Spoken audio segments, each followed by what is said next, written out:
السلام علیکم ورحمۃ اللہ۔ میرے پیارے دوستو، آج میں آپ کو ایک ایسا واقعہ سنانے جا رہا ہوں جسے سن کر آپ حیران رہ جائیں گے۔ بلعام بن باعورہ یہ شخص حضرت موسیٰ علیہ السلام کے دور کا بہت ہی بڑا عالم تھا اور اس کو اسم اعظم کا بھی علم تھا۔ یہ اپنی جگہ بیٹھا ہوا اپنی روحانیت سے عرش اعظم کو دیکھ لیا کرتا تھا اور بہت ہی مستجاب الدعوات تھا اور اس کی دعائیں بہت زیادہ مقبول ہوا کرتی تھیں۔ اس کے شاگردوں کی تعداد بھی بہت زیادہ تھی۔ مشہور یہ ہے کہ اس کے درسگاہ میں طالب علموں کی دعوتیں 12,000 تھیں۔ جبکہ حضرت موسیٰ علیہ السلام قوم جبارین سے جہاد کرنے کے لیے بنی اسرائیل کے لشکروں کو لے کر روانہ ہوئے تو بلعام بن باعورہ کی قوم اس کے پاس گھبرائی ہوئی آئی اور کہا کہ حضرت موسیٰ علیہ السلام بہت ہی بڑا اور نہایت ہی طاقتور لشکر لے کر ہمارے پاس آ رہے ہیں اور وہ یہ چاہتے ہیں کہ ہم لوگوں کو ہماری زمینوں سے نکال کر یہ زمین اپنی قوم بنی اسرائیل کو دے دیں۔ اس لیے آپ حضرت موسیٰ علیہ السلام کے لیے ایسی بددعا کر دیجئے کہ وہ شکست کھا کر واپس چلے جائیں۔ آپ چونکہ مستجاب الدعوات ہیں، اس لیے آپ کی دعا ضرور مقبول ہو جائے گی۔ یہ سن کر بلعام بن باعورہ کانپ اٹھا اور کہنے لگا کہ تمہاری ہلاکت ہو، خدا کی پناہ، موسیٰ علیہ السلام تو اللہ کے رسول ہیں اور ان کی لشکر میں تو مومنوں اور فرشتوں کی جماعت ہے، ان پر بھلا میں کیسے بددعا کر سکتا ہوں؟ لیکن اس کی قوم نے رو رو کر اور گڑ گڑا کر اس طرح اصرار کیا کہ اس نے یہ کہہ دیا کہ استخارہ کر لینے کے بعد اگر مجھے اجازت مل گئی تو بددعا کر دوں گا۔ مگر استخارہ کے بعد جب اس کو بددعا کی اجازت نہیں ملی تو اس نے صاف صاف جواب دے دیا کہ اگر میں بددعا کروں گا تو میری دنیا اور آخرت دونوں برباد ہو جائیں گی۔ اس کے بعد اس کی قوم نے بہت سی گرہ قدر ہدایہ اور تحائف اس کی خدمت میں پیش کر کے بے پناہ اصرار کیا اور اس کی تعریفوں کے پل باندھ دیے اور اس کو حضرت موسیٰ علیہ السلام سے زیادہ عالی مقام و مرتبے والا بنا دیا، یہاں تک کہ بلعام بن باعورہ تکبر میں آ گیا اور اس پر حرص اور لالچ کا بھوت بھی سوار ہو گیا اور وہ تکبر اور مال کے جال میں پھنس گیا۔ دنیاوی مال کے حرص اور تکبر کیسے کیسوں کو تباہ اور برباد کر دیتی ہے۔ اسی مال و زر کی حرص اور تکبر کی وجہ سے وہ اپنی گدھی پر سوار ہو کر بددعا کے لیے چل پڑا۔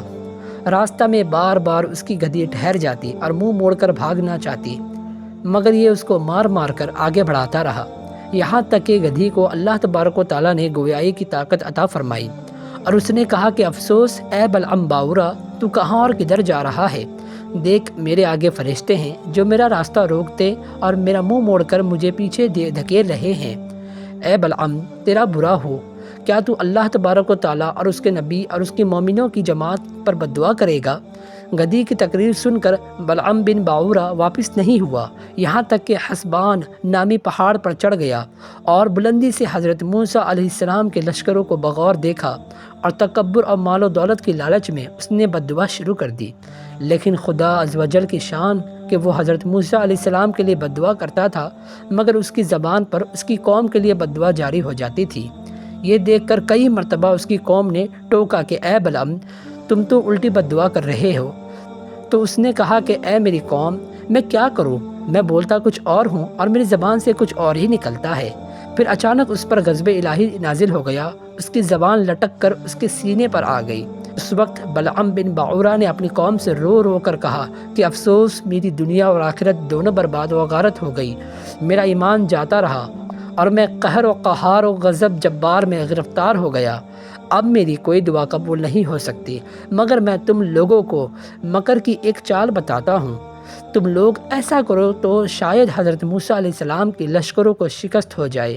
تم لوگ ہزاروں خوبصورت لڑکیوں کو بہترین پوشاک اور زیورات پہنا کر بنی اسرائیل کے لشکروں میں بھیج دو، اگر ان کا ایک آدمی بھی زنا کرے گا تو پورے لشکر کو شکست ہو جائے گی۔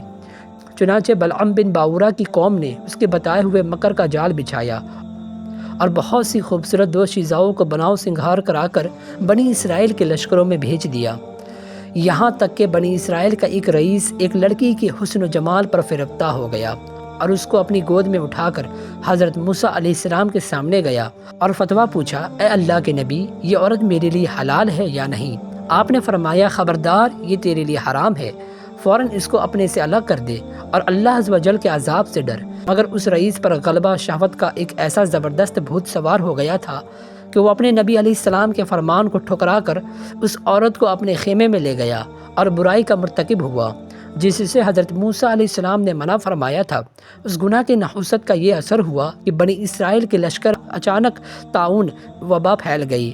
گھنٹے بھر میں 70,000 آدمی مر گئے اور سارا لشکر تتر بتر ہو کر ناکام ہو گیا، جس کا حضرت موسیٰ علیہ السلام کے قلب مبارک پر بہت ہی صدمہ گزرا۔ بلعام بن باعورہ پہاڑ سے اتر کر مردود بارگاہ الہی ہو گیا اور آخر دم تک اس کی زبان اس کے سینے پر لٹکتی رہی اور وہ بے ایمان ہو کر مر گیا۔ اس واقعے کو قرآن کریم نے ان الفاظ میں بیان فرمایا ہے، جس کا اردو ترجمہ میں آپ کو بیان کر رہا ہوں۔ اے محبوب، انہیں اس کا احوال سناؤ جسے ہم نے اپنی آیتیں دیں تو وہ ان سے صاف نکل گیا، تو شیطان اس کے پیچھے لگا تو گمراہوں میں ہو گیا، اور ہم چاہتے تو آیتوں کے سبب اسے اٹھا لیتے، مگر وہ تو زمین پکڑ گیا اور اپنی خواہش کا تابع ہوا، تو اس کا حال کتے کی طرح ہے۔ تو اس پر حملہ کرے تو زبان نکالے اور چھوڑ دے تو زبان نکالے، یہ حال ہے ان کا جنہوں نے ہماری آیتیں جھٹلائی، تو تم نصیحت سناؤ کہ کہیں وہ دھیان کریں۔